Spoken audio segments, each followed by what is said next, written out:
আরেকটা বর্ণনা আপনারা শুনছেন, সেটা হলো মালাকুল মাউত মুসা আলাইহিস সালামের কাছে আসার পর তিনি একটা থাপ্পড় দিয়েছে, এটা শুনছেন কিনা?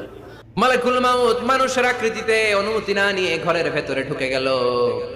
ঢুকে বলে, আনা মালাকুল মাউত, আমি মৃত্যুর ফেরেশতা। তো কি চাপ? জিতু আন আকবাদা রূহাক, আপনার রূহ কবজ করতে আসছি।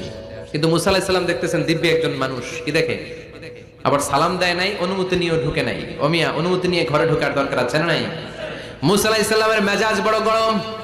উনি বললেন, কি করবি? কয়, আপনারে মারবো। কয়, এদিকে আয়।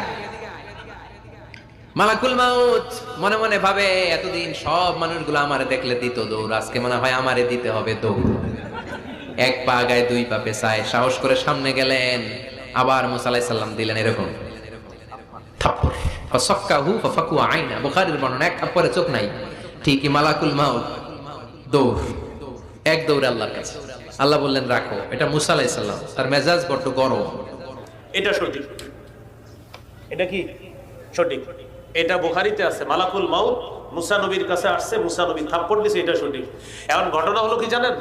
মুসা নবীর এই হিস্টোরি বলতে গিয়ে ওই নবী, আমাদের নবীর নামে আবার ওই গ্রাম্য ব্যক্তির রূপ ধারণ করছে, ওই বানানোটা বলে ফেলল। মুসা নবী মালাকুল মাউতকে থাপ্পড় দিছে, এটা বিশুদ্ধ।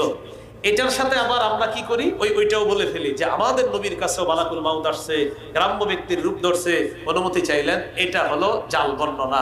আর মুসা নবী যেটা থাপ্পড় দিছে এটা বিশুদ্ধ বর্ণনা।